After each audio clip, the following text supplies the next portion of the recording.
पालकमंत्र्याकडून गुन्हेगारीचे उद्दात्तीकरण. पालकमंत्र्यांची सुरू आहे सोलापुरात दादागिरी. आमदारांवर टाकतायत दबाव.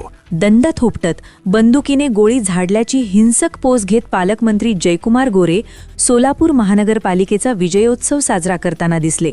सोलापूर जिल्ह्याने आजवर अनेक विजय पराजय पाहिले, सत्तांतर अनुभवले, पण कधीही असा उन्मादी गुन्हेगारी संकेत देणारा आनंदोत्सव पाहिला नाही. हा सोलापूर जिल्हा आहे. येथे फक्त राजकारणीच नाहीत तर खरेखुरे पैलवान, वस्ताद आणि रांगडे वास्तव जाणणारे लोक आहेत. बिळकुंडी दाखवून, छाती फुगवून कुणाला हिणवण्याचा हा माज नेमका कशासाठी? बंदुकीचा स्ट्रगल दाबल्यासारखी कृती करून लोकशाही विजयाचे गुन्हेगारी उद्दात्तीकरण का केले जात आहे?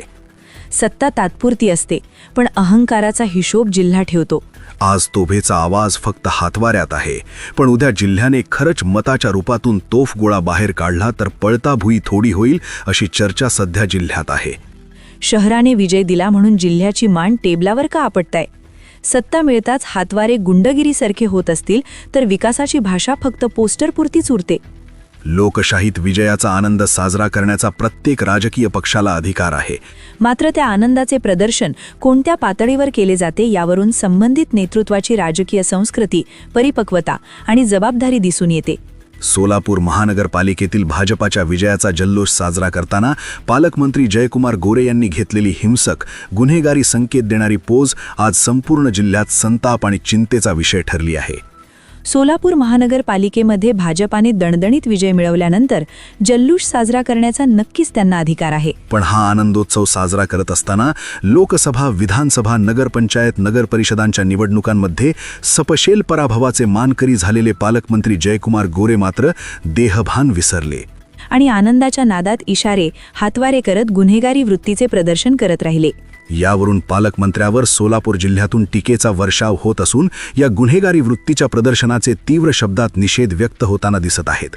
आनंद साजरा करण्याचा त्यांना नक्कीच अधिकार आहे, पण आपल्याकडे या जिल्ह्याचे पालकत्व आहे याचाच विसर त्यांना पडला की काय अशी चर्चा सध्या जोरात सुरू आहे. पालकमंत्री हा जिल्ह्याचा पालक असतो. निवडणुकातील हार जीत याच्या पुढे जाऊन जिल्ह्याच्या विकासाच्या योजना आखाव्या लागतात आणि त्यानुसार आपल्या कार्यकाळाची नोंद भविष्यकाळात देखील घेतली जाईल अशी कृती करावी लागते. ते भाजपा पक्षाचे मंत्री आहेत आणि त्यांनी पक्षासाठी सोलापूर शहरात उत्कृष्ट प्रचार यंत्रणा राबवली, यात वाद नाही. पण जिंकल्यानंतरचा त्यांनी प्रदर्शित केलेला उन्माद मात्र जिल्ह्यातील राजकीय संस्कृतीला बदनाम करून गेला आहे अशी चर्चा सध्या जोरात सुरू आहे. लोकसभा, विधानसभा निवडणुकीत अपयशाला सामोरे जावे लागल्यानंतर पालकमंत्र्यांनी नगरपंचायत, नगरपरिषदांच्या निवडणुकात नको त्या राजकीय खेळ्या खेळल्या, पण त्यातही त्यांना यश आले नाही. सलग 3 निवडणुकात सर्व यंत्रणा वापरून सुद्धा पराभवाला सामोरे जावे लागल्यानंतर सोलापूर महानगरपालिकेतील विजय हा भाजपासाठी स्फूर्ती देणारा विजय नक्कीच आहे. पण या विजयाला आपल्या दहशती कृतीतून पालकमंत्र्यांनी डागाळले आहे अशी चर्चा सध्या जिल्ह्यात रंगताना दिसत आहे. वास्तवाचा विचार केला तर सध्या परिस्थितीत भाजपाला कोणीही अंगावर घ्यायला तयार नाही. अशा काळात सोलापूर जिल्ह्याने दिलेले निकाल मात्र भाजपाला आत्मपरीक्षण करायला मजबूर करताना दिसत आहेत. अशातूनच एका विजयाने मिशीला तूप लावून, हुरळून जाऊन पक्षाला बदनाम करून पुढील निवडणुकातील धोके पत्करणे कितपत योग्य आहे असा सवाल विचारला जात आहे. पालकमंत्र्याला कोणीच वाईट म्हणत नसेल तर त्यांनी तरी स्वतःला वाईट म्हणून घेण्यासाठी का प्रयत्न करावेत हा खरा प्रश्न आहे. काही आमदारावर पालकमंत्री दबाव टाकत असल्याचा मुद्दा देखील सध्या जिल्ह्यात पुढे येताना दिसतो आहे.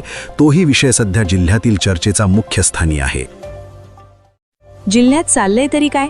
एक जण घोडा लावण्याची भाषा जाहीररित्या करतोय, दुसरा गोळी मारल्याची हिंसक पोच देतोय आणि तिसरा मिशीवर ताव देत प्रशासकीय यंत्रणेवर आपला दबाव, दहशत वाढवतोय.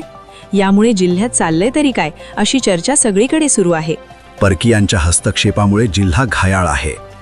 नसताना शत्रू का निर्माण करताय? सोलापूर जिल्ह्यातील कोणताही नेता भाजपाला शत्रू मानत नाही. जो तो आपापल्या परीने मुख्यमंत्री देवेंद्र फडणवीस यांच्या माध्यमातून विकासासाठी धडपड करताना दिसत आहे. निवडणूक प्रचारात देखील कोणीही भाजपाच्या विरोधात टीका करताना दिसत नाही. विकासाचे मुद्दे मांडून जो तो आपापल्या पक्षाचे कार्य करताना दिसत आहे. पण अशा अवस्थेत पालकमंत्री मात्र भाजपाबद्दलची दूषित भावना वाढवताना दिसत आहेत. त्यामुळे विनाकारण शत्रू निर्माण करण्याचा उद्योग पालकमंत्री करताना दिसत आहे, असे जाणकारांचे मत आहे.